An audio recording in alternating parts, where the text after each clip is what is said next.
জয়া চাকমা বাংলাদেশের প্রথম নারী রেফারি এবং প্রাক্তন ফুটবলার। তিনি ২০১৯ সালে ফিফার পঞ্চম নারী রেফারি হিসেবে যুক্ত হন। ২০২০ সালের ১ জানুয়ারি থেকে ৩১ ডিসেম্বর পর্যন্ত পুরো এক বছর তিনি আন্তর্জাতিক মেয়েদের ম্যাচ পরিচালনা করেন। সেই হিসেবে তাকে জয়া চাকমাকে ফিফার রেফারি হিসেবে আখ্যায়িত করা হয়। তো আমাদের নারীরা আপনি রেফারি হচ্ছে, তাদের বিভিন্ন জায়গায় পদচারণা এবং সর্বক্ষেত্রেই তারা সফল। ঠিক তেমনি আজকে আমাদের যেই অতিথি, তিনি দেখতে যেমন সুশ্রী তেমনি সুন্দরী, তেমনি তার নামটাও খুব সুন্দর, সুমি সুলতানা। তিনি একজন উদ্যোক্তা। তার জানা অজানা অনেক কথা আজকে আমরা জানবো। আমাদের সঙ্গে পুরো অনুষ্ঠান জুড়ে থাকবেন। শুধু দর্শক, দৈনিক কালের সমাজ এবং ২১ সংবাদের রোজকারের আয়োজন নারী উদ্যোক্তা সফলতার গল্প অনুষ্ঠানে আপনাদের সবাইকে আমন্ত্রণ জানাচ্ছি। আমি রোমানা শিকদার এবং আমার সঙ্গে আছেন সেই সুন্দরী, একটা চমৎকার একটা নারী, একজন সফল নারী উদ্যোক্তা যার নাম এবং চেহারা একত্রে মিলে যায়। যেমন সুন্দর তেমনি হচ্ছে নামটাও সুন্দর, সুমি সুলতানা। তার সঙ্গে আজকে আমাদের পুরো কথোপকথনে আপনারা থাকবেন। সুমি সুলতানা, আসসালামু আলাইকুম। কেমন আছো? আলহামদুলিল্লাহ। আচ্ছা, আমি তো আমার মতো করে বললাম, তুমি একটু আমার দর্শককে তোমার নাম, তুমি কি নিয়ে কাজ করছো এটা একটু বলো। আমি সুমি সুলতানা, আমি হোমমেড খাবার নিয়ে কাজ করছি ২০২০ সাল থেকে ৬ বছর রানিং। চমৎকার। মানে করোনাকালীন সময়টা আসলে আমাদের অনেক নারী উদ্যোক্তা তৈরি হয়েছে। এটা আমাদের জন্য যেমন ব্লেসিংস, তেমনি কারো কারোর জন্য আসলে অভিশাপ। করোনাকালীন সময় আসলে অনেকের ব্যবসা অনেক একদম তলিয়ে গেছে। তো যাই হোক, আমাদের দেশে আমরা আসলে অনেক নারী উদ্যোক্তা পেয়েছে আমরা। আচ্ছা, এবার একটু বলো সুমি, যে তোমার জন্ম বেড়ে ওঠা এটা কোথায়? আমার জন্ম মুন্সিগঞ্জ, সেখানেই আমার বড় হওয়া, এবং ঢাকায় মুভ করেছি বিয়ের পর ২০০৬ সাল থেকে। আচ্ছা আচ্ছা আচ্ছা সুমি, তোমার কি ওই ছোটবেলা থেকে এরকম মনে হতো যে আমাকে সবাই আমার নিজের নামে চিনবে, এত সুন্দর একটা নাম, সবাই আবার সুন্দর নামেই চিনবে, এরকম কি কোনো ব্যাপার ছিল? ছোটবেলা থেকে আসলে লেখাপড়ার পাশাপাশি কিছু শিখবো, কিছু করব, এরকম একটা মানে সবসময় ভিতরে কাজ করে যে আমি শুধু আমার বাবার পরিচয় না, আমার নিজস্ব একটা আইডেন্টিটি থাকুক। তো যেহেতু মাস্টার্স কমপ্লিট করে ঢাকায় চলে আসছি, তো তখন দেখা গেছে যে জব করতাম একটা স্কুলে।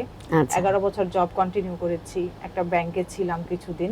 আচ্ছা। তো বেবির জন্য আসলে কন্টিনিউ করতে পারিনি। তারপর এই কোভিডের সময় অনেকটা শখের বসে আমার এই কাজ শুরু করে।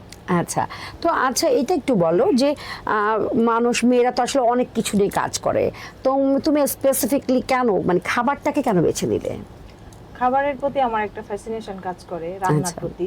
ওকে। যে একটা ভাবি থাকে অন্যরকম যে আমি এটার সাথে এটা দিব, এটার সাথে নিজের মন মতো করে আসলে করা যায়। আচ্ছা। আর এটার মূল একটা কারণ হচ্ছে আমার শ্বশুর বাড়ির সবাই পুরান ঢাকা। পুরান ঢাকার মানুষ খুবই ভোজন রসিক। দ্যাটস ওয়াই আমার শাশুড়ি খুবই ভালো রান্না করেন, উনারটা দেখে দেখে আসলে আমার শেখা।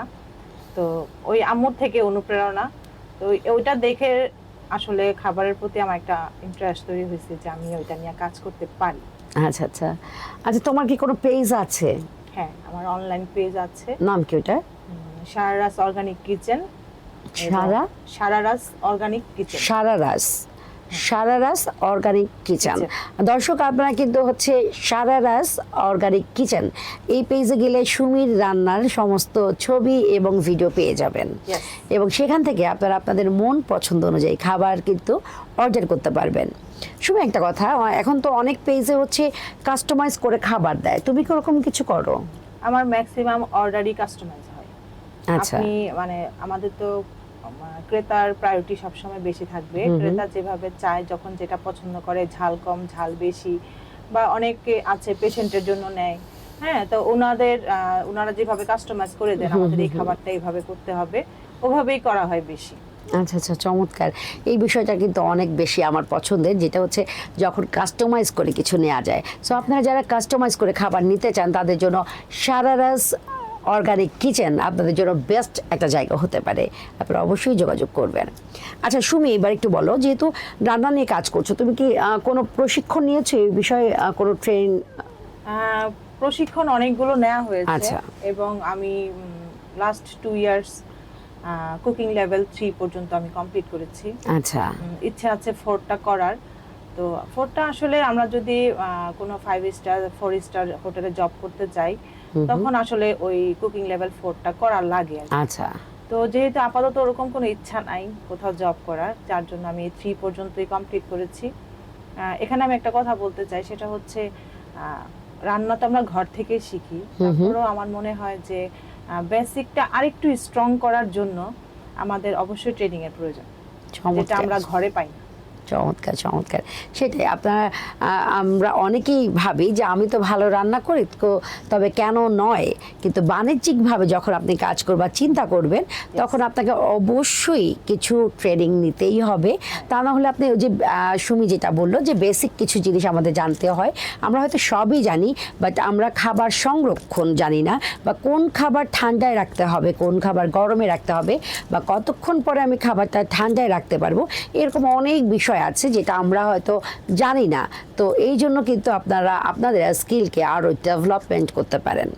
আচ্ছা সুমি, আমাদের দেশে সরকারি বেসরকারি কি কি প্রতিষ্ঠান আছে যেখানে এরকম মানে শেখা যায়, এটা যদি আমার দর্শকদের একটু বলতেন। গভর্নমেন্ট থেকে অনেক ট্রেনিং করায়, আমি অনেকগুলো করেছি। তারপর হচ্ছে আপনার প্রাইভেটও আপনি করতে পারেন, একটু টাকা খরচ হয়। আচ্ছা। সেখানেও করেছি, একটা বিগ অ্যামাউন্ট দিয়ে করতে হয়। তো আমার মনে হয় যে যাদের ইচ্ছা প্রথমে অন্তত গভর্নমেন্ট থেকে ট্রেনিং গুলা নিতে পারে। আচ্ছা আচ্ছা। একটু কম খরচ, খুবই কম খরচে, মানে স্কিল ডেভেলপ করার জন্য আমার মনে হয় ট্রেনিং গুলা প্রয়োজন। আচ্ছা আচ্ছা। তারপর আপনি যদি একটু বেশি প্রফেশনালি কাজ করতে চান তাহলে আপনি হয়তো অনেক ইনস্টিটিউট আছে, অনেক। আচ্ছা। সেখানে আপনি আচ্ছা, যে যেমন আছে যুব উন্নয়ন আছে, বিসিক আছে, তারপরে আরো কি কালিনারি অ্যাসোসিয়েশন আছে, ওটা কি সরকারি? না না না, কালিনারি অ্যাসোসিয়েশন গুলোতে আপনাকে হয়তো পে করে করতে হবে। আচ্ছা। কিন্তু যুব উন্নয়ন বা আপনি যেটা বলছেন ওগুলাতে খুব এরপরে মনে হয় হচ্ছে আমাদের বেসরকারি যে ব্র্যাক ব্যাংকের আন্ডারে, সিটি ব্যাংকের আন্ডারে, তারপরে হচ্ছে কিছু ইউনিভার্সিটির আন্ডারে মনে হয় কিছু করে। তো আমার দর্শক, আপনারা কিন্তু এই ব্যাপারগুলো একটু খবর নিলে, বা আপনারা যদি ফেসবুকে আপনারা যদি এরকম অ্যাড থাকেন, আপনারা যদি বিভিন্ন সংস্থার সাথে অ্যাড থাকেন, আপনারা কিন্তু এরকম খোঁজ খবর নিলে জানতে পারবেন। আচ্ছা সুমি, এবার একটু বলো যে প্রত্যেকটা পুরুষ বা নারীর সবার পেছনেই একজন একজন সফল পুরুষের পেছনে একজন নারীর অবদান থাকে, বাকি সবার মানে কারো না কারো অবদান আসলে থাকে। তো তোমার এই সফলতার পেছনে কার অবদান বেশি? আমার হাজবেন্ড, নিঃসন্দেহে। চমৎকার। নিঃসন্দেহে আমি আজকে এখানে বসে আছি, সবটুকু অবদান তার। চমৎকার চমৎকার। দর্শক, আমি একটু বলবো, আপনারা যারা এই অনুষ্ঠান দেখছেন, আপনারা কিন্তু আপনাদের সঙ্গীর জন্য আপনারা কিন্তু কিছু করতেই পারেন। আপনারা যদি সামান্য সহযোগিতা করেন, সেই নারীকে বেঁধে রাখা অসম্ভব, সে সফলতা নিয়ে আসবেই। যেমনটি করেছে আমাদের সুমি সুলতানার হাজব্যান্ড, সে প্রাউডলি কিন্তু বলতে পারছে যে আমার এখানে বসবার পেছনে আমার হাজব্যান্ডের অবদান সবচাইতে বেশি। সো আমিও চাই আমাদের প্রত্যেকটা নারী এরকম গর্ব করে বলতে পারুক যে আমার এই অবস্থানে আসবার পেছনে আমার হাজব্যান্ডের অবদান অনেক বেশি। তাই আমি বলবো যে প্লিজ আপনারা সবাই যেখান থেকে আছেন, আপনার সহধর্মিণী হতে পারে, আপনার মা হতে পারে, আপনার বোন, বা আপনার যে সম্পর্কই হোক না কেন, প্লিজ আপনারা তাদের জন্য সহযোগিতার হাতটি বাড়িয়ে দিন। এবার একটু বলো যে আমাদের অনেকের, মানে এটা নারী পুরুষ নির্বিশেষে সবারই প্রতিবন্ধকতা থাকে। তো তোমার জীবনে কি প্রতিবন্ধকতা ছিল এবং সেটাকে তুমি কিভাবে ওভারকাম করেছো?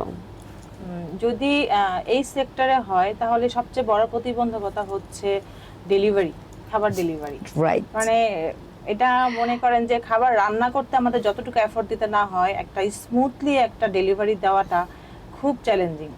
এবং রাইডার অ্যাভেলেবেল থাকে না। অনেক কোম্পানিগুলো এখন নতুন রাইড শুরু করেছে, কিন্তু সার্ভিস আপনি স্যাটিসফাই হবেন না, খুব একটা না। তো এই একটা জায়গাতেই মনে হয় আমি অনেক এটাই প্রতিবন্ধকতা।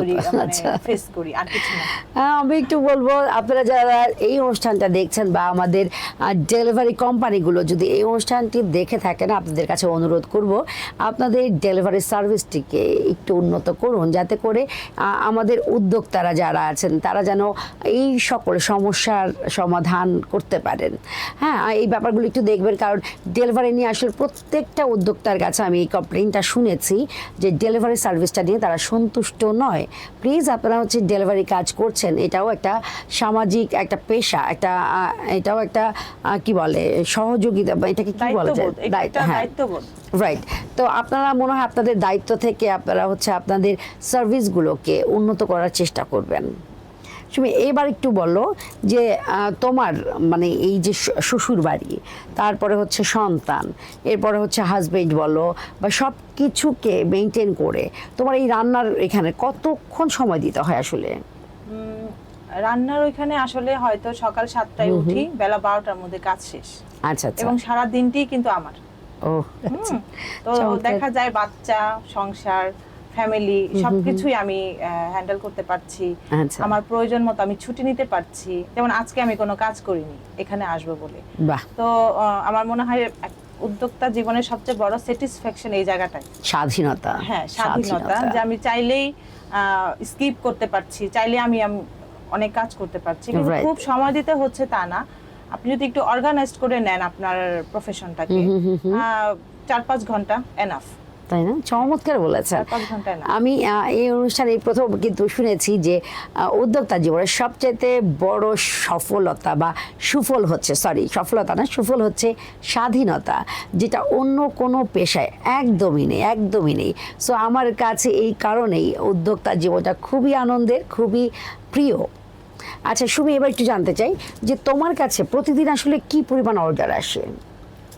প্রতিদিন হয়তো মিনিমাম 3-4টা অর্ডার। আচ্ছা আচ্ছা। তো এই অর্ডারগুলো তোমাকে দিতে হয়, ওটা কি তখন তুমি ধরো ওনারা কালেক্ট করে খাবারগুলো, নাকি তোমার সার্ভিস দিয়ে ডেলিভারি দিয়ে? আমাকে সার্ভিস দিতে হয়। ওনারা জাস্ট পেজ দিয়ে হয়তো অর্ডার করেন, তারপর আমার ফেসবুক পেজে, মেসেঞ্জারে অর্ডার করেন, হোয়াটসঅ্যাপে অর্ডার করেন, কিন্তু ডেলিভারি সম্পূর্ণ আমার নিজ দায়িত্বে। সেই জন্য তো বললাম এটা একটা চ্যালেঞ্জিং। আমরা অনেক সময় অনেক অর্ডার ক্যান্সেল করে দেই শুধুমাত্র মানে রাইডারের অভাবে। হ্যাঁ, রাইডারের বিশ্বস্ত রাইডারের অভাবে অনেক অর্ডার ক্যান্সেল করতে হয় আমাদেরকে। ব্যাপারটা খুবই দুঃখজনক। আচ্ছা সুমি, তোমার হচ্ছে বেস্ট সেলার কি, মানে কোনটা তোমার সবচেয়ে বেশি যায়? Rich food. আচ্ছা আচ্ছা। আর সেটার মধ্যে কি কি থাকে rich food? Pulao, roast, kebab, মানে প্যাকেজগুলো একটু বেশি যায়। আচ্ছা, চমৎকার। চোখের সামনে দিয়ে খাবারগুলো চলে গেল, তাই না? দর্শকরা মনে হচ্ছে খপ করে ধরলেই মনে করেন খাওয়া হয়ে গেল। সো খাবারের কথা শুনলে আসলে একটু রসনা বিলাস করতে একটু মনই চাই। আচ্ছা, তোমাকে হচ্ছে তুমি কি বাল্ক আকারে হচ্ছে অর্ডার নাও? হ্যাঁ। আচ্ছা, সেই ক্ষেত্রে তোমাকে কতদিন আগে অর্ডার দিতে হবে? মিনিমাম 2 দিন। 2 দিন। লাস্ট আমি 220 প্লাস খাবার দিয়েছি। চমৎকার, সর্বশেষ যে অর্ডারটা। আচ্ছা আচ্ছা, চমৎকার, খুবই দারুণ কথা। একজন নারী 220 প্যাকেটের বেশি খাবার প্রোভাইড করছে, খাবারটা দিচ্ছে, এটা কিন্তু আসলে অনেক বড় একটা বিষয়। কারণ সংসারে যদি আপনাকে সহযোগী এরা না থাকে তাহলে কিন্তু এটা একার পক্ষে একদমই অসম্ভব। আচ্ছা সুমি, এবার একটু বলো যে এই যে 220 পিসের বেশি খাবার দিয়েছো, তো এইটার জন্য মানে তোমাদেরকে অ্যাডভান্স মানে কি পরিমাণ করতে হয়? অনেকে 40% করে, অ্যাডভান্স করেন। আচ্ছা, একটু অ্যাডভান্স না নিয়ে কাজ করলে আসলে অনেক হ্যাসেলের মধ্যে পড়তে হয়। আচ্ছা, অনেক ছোটখাটো অ্যাক্সিডেন্ট মানে আমরা পেয়েছি, আসলে অনেক ঝামেলা হয়। আচ্ছা, লাস্ট টাইম অর্ডার ক্যান্সেল করেন, তখন দেখা যায় আমাদের তো র প্রোডাক্ট, কাঁচা জিনিস সব দেখা যাচ্ছে ফ্রিজে করে রেখে দিতে হয় অথবা নষ্ট হয়। হ্যাঁ, তো এই কারণে একটু অ্যাডভান্স নিলে একটু অন্তত কিছুটা ক্ষতি পুষিয়ে নেওয়া যায়, যার জন্য কিছুটা অ্যাডভান্স আমরা নিই। ওকে সুমি, তুমি হচ্ছে হাইজিন মেইনটেইন কতখানি করো? 100%। তোমার যে অর্ডারের খাবার সেটা কি তোমরা ঘরে বসে খাও তোমরা নিজেরা? একই খাবার বাসায়, ঘরে একই খাবার, সেম খাবার রান্না হচ্ছে। আমি যখন ধরেন ফার্স্টে আমার ছোট করে বলি যে যখন সকালে আমার মেড ঘরে ঢোকে, ও সবার আগে ঘর পরিষ্কার করে, কিচেন সব, তারপর আমাদের রান্না বাড়া চড়ে, তারপর ধরেন যখন আমরা খাবারগুলো প্যাকেট করি, প্যাকেট করার আগে সে আবার পুরো রান্নাঘর ক্লিন করে। আচ্ছা আচ্ছা, চমৎকার। তো 100% হাইজিনিক। চমৎকার চমৎকার। সো দর্শক, আপনারা যারা হোটেলে খেয়ে খেয়ে অভ্যস্ত, আপনারা কিন্তু হচ্ছে কাস্টমাইজ করে দেওয়া যে সকল পেজে কাস্টমাইজ করে খাবার দেয় সেগুলো কিন্তু ট্রাই করতে পারেন। সেক্ষেত্রে আপনি কিন্তু তেলের ব্যবহার কমাতে পারেন, মশলার ব্যবহার কমাতে পারেন, ঝাল কম বেশি সেইগুলোও কিন্তু কাস্টমাইজ করতে পারেন। তো আমার মনে হয় যে শারারাস অর্গানিক কিচেন আপনাদের জন্য একটা বেস্ট সলিউশন হতে পারে। এবার আমি একটু ভিন্ন দিকে চলে যাই। সেটা হচ্ছে যে আমরা শুনেছি তুমি গুনগুন করে গান করো, তো সেখান থেকে আমার দর্শকদের একটু যদি গান শোনাতে। 2 লাইন শোনাও। তুমিও ধরো। আমি ইয়েস। আচ্ছা শুরু করো, তুমি শুরু করো। হ্যাঁ। তোমার আকাশ দুটি চোখে আমি হয়ে গেছি তারা, টান টান টান। এই জীবন ছিল নদীর মতো গতিহারা, এই জীবন ছিল নদীর মতো গতিহারা দিশাহারা, ওগো তোমার আকাশ দুটি চোখে আমি হয়ে গেছি তারা। চমৎকার চমৎকার চমৎকার। আমাদের সুমি যেমন সুন্দরী তেমনি ভালো রাঁধুনি, ঠিক তেমনি খুব ভালো গাইড করেন আপনারা, তার কিন্তু প্রমাণ পেয়েই গেলেন। আচ্ছা, আমরা এবার একটু আবার কাজে চলে আসি। সুমি, আমাকে একটু বলো যে তুমি কি মানে তোমার কারো কর্মসংস্থানের ব্যবস্থা করে দিতে পেরেছো? আলহামদুলিল্লাহ, আমার 3 জন হেল্পিং হ্যান্ড আছে চমৎকার। এবং 2 জন হেল্পিং হ্যান্ডেরই 2টা বাচ্চা আমার কাছে থাকে। আচ্ছা আচ্ছা। মানে ওদের খানা দানা বা ওদের দৈনন্দিন প্রয়োজনের যা যা লাগে সব আমি প্রোভাইড করি। আচ্ছা। এবং আলহামদুলিল্লাহ একজন রাইডার পার্মানেন্ট আছে। আচ্ছা আচ্ছা আচ্ছা, বাহ। ছোটখাটো হলেও তো কারো হেল্প হচ্ছে আমার দ্বারা, এটুকুই স্যাটিসফ্যাকশন। আমার জায়গা থেকে আমি এতটুকুতে স্যাটিসফাইড যে ওরা কাজ করছে, ওদের ফ্যামিলির একটা উপকার হচ্ছে, বা দেখা যাচ্ছে ওদের আমার ঘরের খাবার দিয়ে ওদের হয়ে যাচ্ছে। আচ্ছা। মানে বাসায় এক্সট্রা কোনো খরচ নাই। তো আমি মনে করি আমার অবস্থান থেকে এটুকু আমি শুকরিয়া আল্লাহর কাছে যে 4-5 জন মানুষের জন্য খাবারের ব্যবস্থা অন্তত আমার কাছ থেকে হচ্ছে। চমৎকার, মাশাআল্লাহ মাশাআল্লাহ। অনেক অনেক দোয়া শুভকামনা সুমির জন্য। এবং আপনার দর্শক, আমি কিন্তু সবসময় বলি যে এই উদ্যোক্তা জীবনেই একমাত্র সম্ভব। এখানে আপনি কারো অধীনস্থ না, আপনি আপনার অধীনস্থ অনেকের কিন্তু আপনি কর্মসংস্থানের সুযোগ করে দিতে পারছেন, যেটা আসলে ব্লেসিংস একটা উদ্যোক্তার জীবনে। সো আমরা সুমির জন্য অনেক অনেক শুভকামনা দিতেই পারি। এবার একটু ঝটপট উত্তর দিবে আমরা অনুষ্ঠানের শেষের দিকে। সেটা হচ্ছে অনেক সময় হচ্ছে দেখা যায় মাংস রান্না আমি অনেকক্ষণ ধরে করছি কিন্তু মাংস সিদ্ধ হচ্ছে না, কারণ কি? হয়তো মাংসটা অনেক পুরনো ছিল, ওকে, অথবা কি হতে পারে, হয়তো গরুটা অনেক বয়স্ক ছিল এরকম। সেক্ষেত্রে তুমি একটু কি বলে পেঁপে ইউজ করতে পারো, পেঁপে বাটা ইউজ করতে পারো। আচ্ছা আচ্ছা, বাহ, চমৎকার। চিনি দিতে পারো, আমার মনে হয়। তাই চিনি দিলে সিদ্ধ হয় জলদি? ঠিক, তাড়াতাড়ি সিদ্ধ হয়ে যায়। এইটা আমি একদমই জানতাম না, এটা তো অ্যাপ্লাই করতে হবে। আচ্ছা, এবার একটু বলো যে অনেক সময় অনেকে বলে যে মুরগি রান্না করলে মুরগি গন্ধ একটা আসে, এটা কেন? এটা আমার মনে হয় যে মুরগিটা কাটার পরে অনেকক্ষণ ভিজিয়ে রাখা দরকার। আচ্ছা। তাহলে হয় কি, ভিতর থেকে যেই মুরগির রক্তগুলো বের হয়ে যায় বা একটা বাজে স্মেল থাকে ওটা বের হয়ে যায়। আচ্ছা। আর মশলাটা তোমাকে একটু ভালো করে কষিয়ে রান্না করতে হবে। আচ্ছা আচ্ছা। মুরগিটা অনেকক্ষণ কষিয়ে রান্না করতে হবে, তাহলে আমার মনে হয় না যে গন্ধ থাকার কথা। আচ্ছা, চমৎকার। আচ্ছা, এবার বলো যে ফ্রিজে কতদিন পর্যন্ত খাবারটা একদম সঠিক মানে বলে না যে যেই খাবার ঠিক ওইভাবেই থাকে, আসলে কতদিন রাখলে? আমি আসলে ফ্রিজিং করি কম, মুরগিটা হয়তো বা সর্বোচ্চ 2 থেকে 3 দিন। আচ্ছা আচ্ছা, এর বেশি আসলে আমি রাখি না। আর এছাড়া আসলে সবজি টবজি সবই আমার অর্ডারের পরেই কেনা হয়, যার কারণে আমাকে ফ্রিজিং করতে হয় না। আচ্ছা আচ্ছা, চমৎকার। চিকেন আর বিফ, মাটন এগুলো হয়তো বা আমি সর্বোচ্চ 2 দিন শেষ হয়ে যায়। দর্শক, আপনারা কিন্তু জানলেন, আমি কিন্তু টেকনিক্যালি বের করে ফেললাম যে সুমি কি টাটকা খাবার দেয় কিনা। সো আপনারা কিন্তু শারারাস অর্গানিক কিচেন এই পেজে আপনারা কিন্তু একদম টাটকা খাবারগুলো পেয়ে যেতে পারছেন। সুমি, এবার একটু জানতে চাই, অনেক সময় দেখা গেছে যে রান্নার পরে বা আমরা হলুদ ধরছি আর নোকের মধ্যে হলুদ লেগে থাকে, মানে হলুদ হয়ে থাকে, এটা থেকে পরিত্রাণের উপায় কি? দেখো আমার হাত, দেখো ক্লিন, একদম ক্লিন। হ্যাঁ, এটা কি পরিত্রাণের উপায় বলো? আমি একটু লেবু ইউজ করি। আচ্ছা, একটু লেবু দিয়ে তারপরে হাত ধুই, আচ্ছা, তারপর লোশন ইউজ করি। আমার মনে হয় এটা আমার সলিউশন, কিন্তু আমার হাতে কিন্তু কিছু নাই। আমার হাতে কোনো দাগও নাই। রাইট। না, আমি এটা বললাম কারণ এটা অনেকেরই গ্রামের দিকে এটা অবশ্য বেশি দেখা যায়, তারা তো আসলে অনেক কাজ করে। আচ্ছা, এবার আমাকে বলো যে অনেক সময় হচ্ছে মাছ কাটার পর হাতে মাছের গন্ধ, আমি যতবারই সাবান দিই মাছের গন্ধ থেকে যায়, সব মাছ না, কিছু কিছু মাছের। তো এই গন্ধটা ইনস্ট্যান্ট কিভাবে চলে যাবে বলো তো? গরম পানি লেবু দিয়ে, গরম পানিটা লেবুটা একটু চিপে আমার মনে হয় হাতটা ক্লিন করা উচিত। ইভেন শুধু হাত না, আপনি যদি মাছটার মধ্যে একটু হালকা কুসুম গরম পানি লেবু দিয়ে ধুতে পারেন, আমার মনে হয় মাছেও সেই স্মেলটা থাকে না।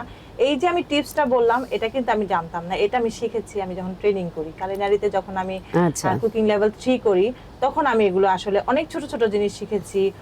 ভেজিটেবলের কালার কিভাবে ঠিকঠাক, এটা একটু বলো তো আমার দর্শকদের। হ্যাঁ, এটা একটু বলো। যখনই ভেজিটেবল সিদ্ধ করবেন, আপনাকে সব ভেজিটেবল একসাথে গরম পানিতে দেওয়া যাবে না। যেটা তাড়াতাড়ি সিদ্ধ হবে সেটা একটু পরে দেওয়া লাগবে, এবং ফ্রিজ থেকে ঠান্ডা পানি একটা পাত্রে রেখে দিতে হবে। আপনি চুলা থেকে নামিয়ে সাথে সাথে ওই ঠান্ডা পানিতে আপনাকে রাখতে হবে, তাহলে ভেজিটেবলসের কালার কখনোই নষ্ট হবে না।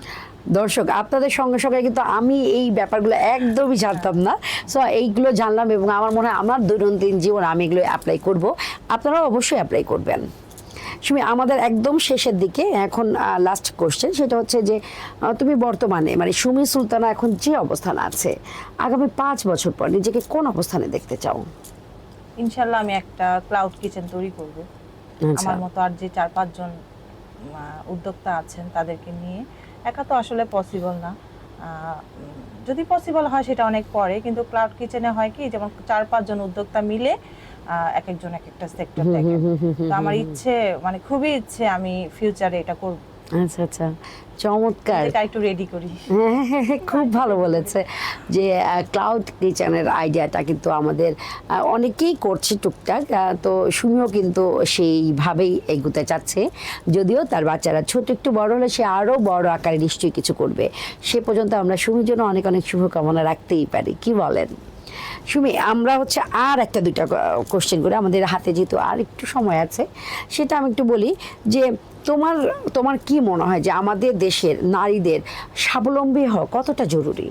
100% জরুরি আপু। আমি মন থেকে বলি স্ক্রিনে যে একজন পুরুষ মানুষের উপর আমরা 5 জন বসে বসে খাচ্ছি। এটা না আমি কেন জানি মানতেই পারি না যে একটা পুরুষ লোককে আমরা কেন এত প্রেশার ক্রিয়েট করছি। মানে তার জায়গা থেকে চিন্তা করেন কত বড় একটা বোঝা তার মাথায়, যে পুরো ফ্যামিলিটাকে সে মেনটেন করবে। কেন আমি যদি তার পাশে থেকে একটু হেল্প করি, তাকে হেল্প না করলাম, আমি যদি আমার নিজেরটাই নিজে করতে পারি, তাহলে তো তার মানে ফ্যামিলি মেম্বার থেকে একজন একটু স্কিপ করলো, যে না একজন বাদ গেল, বাকি 4 জনকে আমার চালাতে হবে। আর সবচেয়ে বড় পরিচয়, মানুষের ফিনান্সিয়াল ভাবে ইন্ডিপেন্ডেন্স হওয়া অনেক জরুরি, নিজের শখ পূরণ করার জন্য, কাউকে কিছু দেবার জন্য, এবং মনের ভিতরে একটা শক্তি থাকে অন্যরকম যে আমি ফিনান্সিয়াল ভাবে সলভেন্ট, হ্যাঁ স্ট্রং। এটা আমার মনে হয় একটা মেয়েকে যে কোনো ডিসিশন নিতে অনেক সাহায্য করে। যে কোনো ডিসিশন, আপনি কোথাও বেড়াতে যাবেন, আপনি হাজবেন্ডের কাছে চাবেন, সেটা চাওয়ার আগে আপনি কিন্তু সিদ্ধান্ত নিতে পারছেন যে না, আমার কাছে আছে, আমি অন্তত ডিসিশনটা নেই, পরে আমি ওকে জানাই। ফিনান্সিয়াল ভাবে ইন্ডিপেন্ডেন্ট হওয়া খুবই দরকার প্রতিটা মেয়ের। চমৎকার বলেছে সুমির। একটা কথা আমার অনেক বেশি ভালো লেগেছে, সেটা সে বলেছে যে আমরা একবারও আমাদের পুরুষ সঙ্গীর কথা একবারও চিন্তা করি না, আমরা ভেবে দেখি না যে তার উপর কত বড় বোঝা, পুরো একটা সংসারের দায়িত্ব আমরা দিয়ে রাখি এবং ভাবি যে না ও করবে, আমরা কেন করব। অনেক অনেক স্বামীরা আছেন হয়তো করতে দিতে চান না, কিন্তু আমার মনে হয় যদি এইভাবে ভেবে দেখেন যে একজনের বোঝা যদি আমরা তো ছোটোবেলায় পড়ে এসেছি 10-এর লাঠি 1-এর বোঝা, সো আমরা যদি একজনের উপর এরকম বোঝা দিয়ে রাখি তার পিঠ ভেঙে যেতে বাধ্য। সো আমরা যদি তাকে সামান্যতম হলেও যদি সহযোগিতা করতে পারি, তাহলে আমার মনে হয় সম্পর্কটা যেমন সুন্দর হয়, মজবুত হয়, এবং পরিবারেও একটা শান্তি, শৃঙ্খলা এবং স্বাচ্ছন্দ্য সব কিছু কিন্তু বজায় থাকে। ভেবে দেখবেন ব্যাপারগুলো। তুমি একদম শেষে তো আমরা কিন্তু উত্তর জেনে গিয়েছি তোমারও যে 5 বছর পর নিজেকে কোন অবস্থানে দেখতে চাও। তো তুমি এত সুন্দর সুন্দর কথা বলেছো, তোমার জন্য অনেক অনেক শুভকামনা এবং আমাদের এই অনুষ্ঠানে এসেছো, অনেক অনেক কৃতজ্ঞতা। Thank you very much. আমাকে ডাকার জন্য আমি খুবই প্লিজড যে আপনি আমাকে এখানে বসার সুযোগ দিয়েছেন। থ্যাংক ইউ আমার অডিয়েন্সদেরকে, যারা আমার কথাগুলো শুনে যদি কারো একটুও উপকার হয়, একটুও মোটিভেশন দিতে পারি, আমি মনে হয় এই জায়গায় বসাটা আমার সার্থক। চমৎকার চমৎকার। সুধী দর্শক, দৈনিক কালের সমাজ এবং 21শে সংবাদে রোজকারের আয়োজন নারী উদ্যোক্তা সফলতার গল্প অনুষ্ঠানের সুমি সুলতানার আজকের এই পর্বটি আপনাদের কেমন লাগলো? আপনাদের মূল্যবান মতামত দিতে একদমই ভুল করবেন না। আর আপনারা যারা এই অনুষ্ঠানে আসতে চান আপনারা অবশ্যই আমাদেরকে ইনবক্স করে দিবেন। আজকে এই পর্যন্ত, সবাই সুস্থ থাকুন, ভালো থাকুন, আমাদের সঙ্গেই থাকুন। আসসালামু আলাইকুম, আল্লাহ হাফেজ, শুভ সন্ধ্যা। শুভ সন্ধ্যা।